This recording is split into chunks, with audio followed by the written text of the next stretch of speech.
Good day. Chief here for Chief Tells Tells. Curtains are working really great. They're really cutting down on the heat bill. Seriously, along with the new windows, they're also cutting down on my heat bill. But we're here to talk about, last week I talked about all my sick call trips as sick call.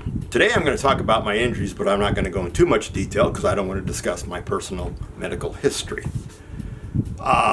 Enlisted side, my second AIT, I developed what is called a spur in the foot, and those generally have to be operated on to disappear. That's what I was told when I went into the doctor, and he took an x-ray of my foot and said, yeah, it's a spur. Come back, we'll take another photo, and we'll set up a surgery date because you need to walk.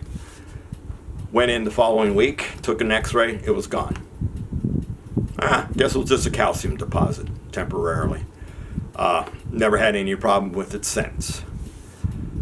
Second injury as far as enlisted goes was later in my enlisted career as a staff sergeant. I landed on this forearm playing basketball on an outside concrete court. Landed hard.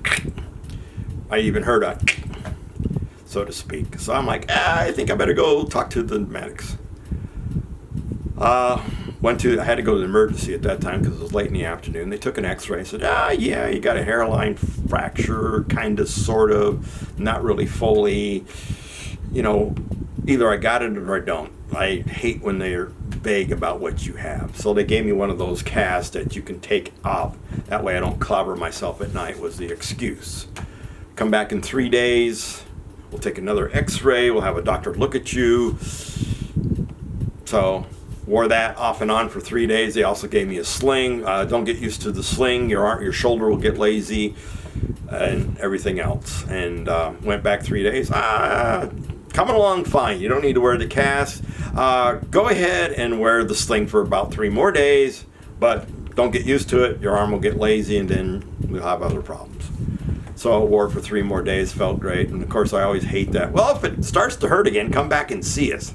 So that means it was serious enough to probably be looked at more thoroughly the first time. But that's neither here nor there.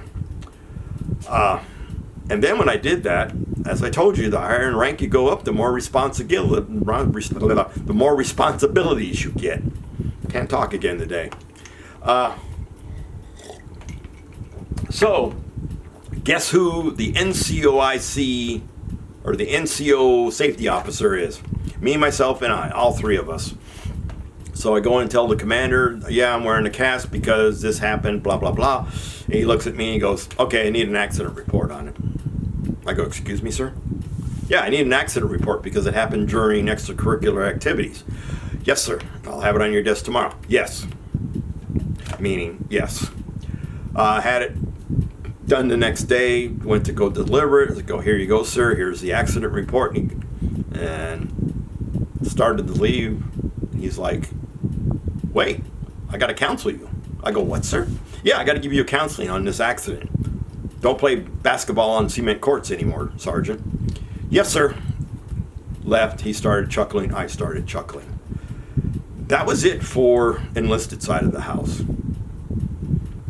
Now, warrant side of the house, while going through the basic course at Fort Rucker, we went out to what they call the leadership course. This is a bunch of obstacles, wood obstacles, rope obstacles, I can't say it.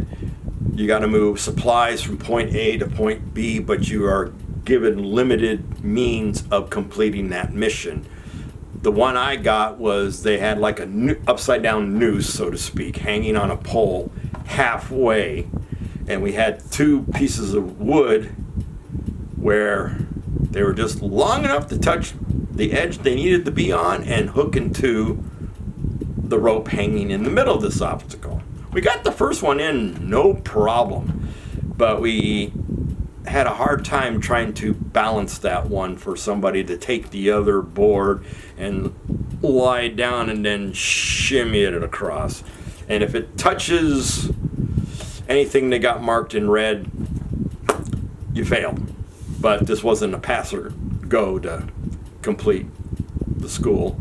I failed because I'm one of those leaders that tries to demonstrate what I'm talking about, and that's why I failed. We only got one board in, and we touched one of the red things. So one of the other obstacles was a 10-foot tall, like a roof, and we got a 55-gallon drum. There's 5 in each squad. Now it's somebody else's time to lead. He looks at me. He says, "Lean up against the wall," or the roof, so I fall flat against the roof. And they started using me as a stepping stone to get somebody up, and tried to hang onto the roof. And then they rolled the barrel over me. Why I got picked for this, I don't know. They rolled the barrel over me, and then that guy got it. So he's like, "I'm not going to let it roll down the other side." So they climbed up one after the other. They got the barrel down first, which is practical, rather than having us all sit up there on the edge with the barrel, because we only had a limited space too, because a whole bunch of red stuff there too, because even at the base of this roof it was red. So I leaned in and made sure my knees connected and everything else. So one of the people kicked me in this with the heel of his foot, not too hard but hard enough, chipped a tooth. And I'm like, ouch, that hurts.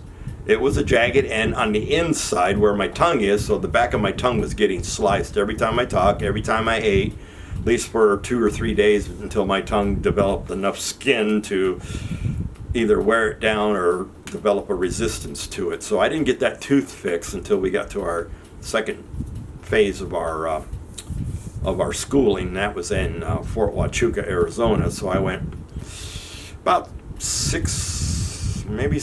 4 weeks of this jagged tooth rubbing and everybody thought I was stupid that I told it to be, but we were also warned, if you miss 8 hours, i.e. 1 business day of walk school, you'll be phased back.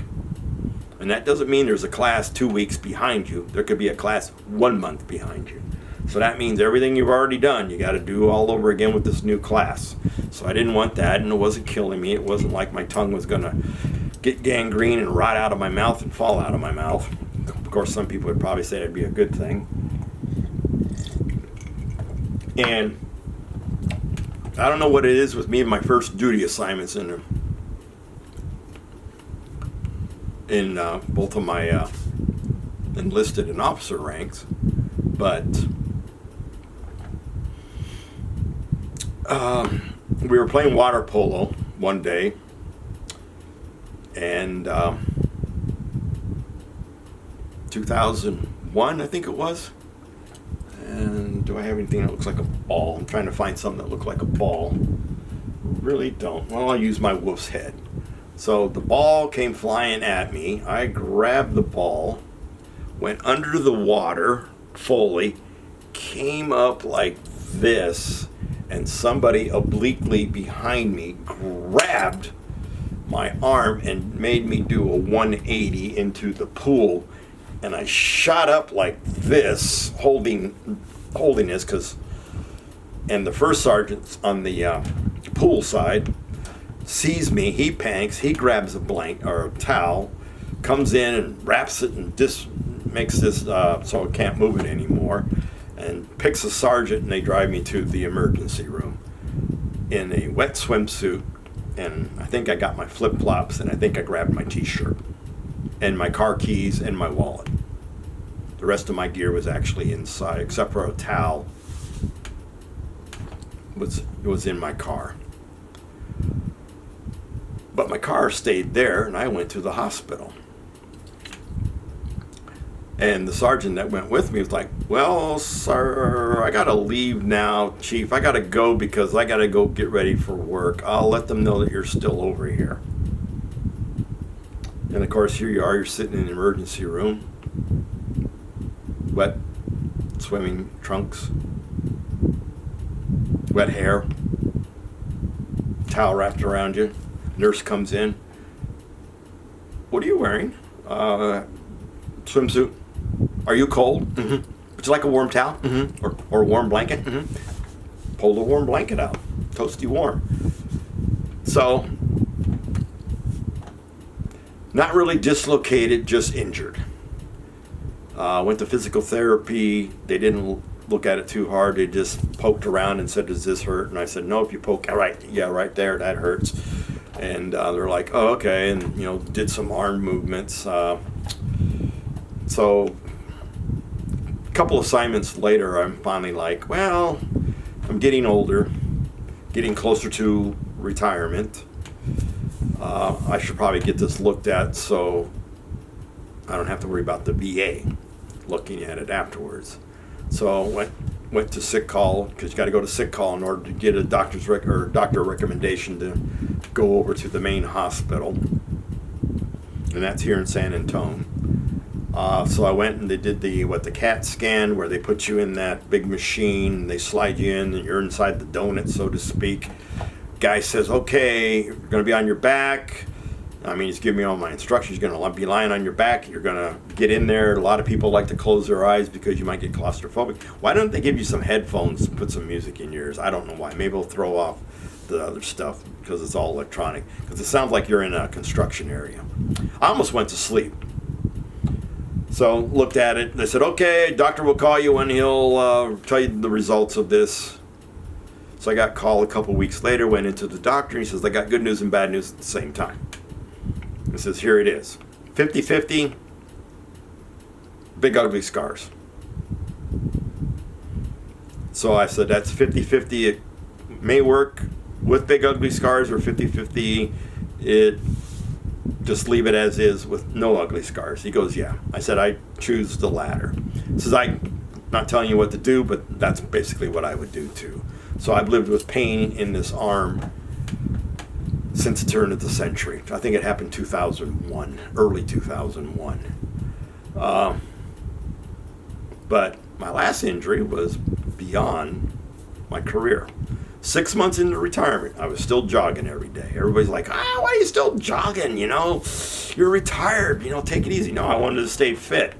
Ruptured my right Achilles tendon. Long story short, got morphine.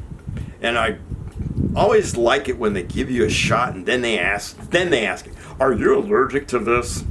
I said, we'll find out if I fall on the ground and start doing the funky chicken. And they always give me that weird look like, oh, okay, that ain't the answer we're looking for. I mean, how do I know if I'm allergic to something if I've never had it before? You never asked me if I've had it before. But they gave me a shot, morphine. Felt good. I felt no pain whatsoever while they did the rest of that. So that is my injuries. I mean, and it's all the right side. I don't know why the right. It was the right foot for the spur, right arm here, and it doesn't hurt as much because I don't use it every day like I did in the military. But some days I have dull pain, some days I have real sharp pain. So I live with pain the rest of my life, and you get used to it. Some people don't. I heard one soldier screaming and hollering when he was enlisted, make the pain go away, doc. The doc says, we can't cure everything and we can't make the pain ever go always away. You're going to have to learn to live with it. And now I know why there were morphine addicts after both wars, because you feel nothing. But I don't know what it does something long-term effects, so yeah. So this is Chief out. Those are my injuries in my career. Not many. And as you can see, mostly sports related. So, Chief out. Remember, freedom's not free, and have a wonderful week.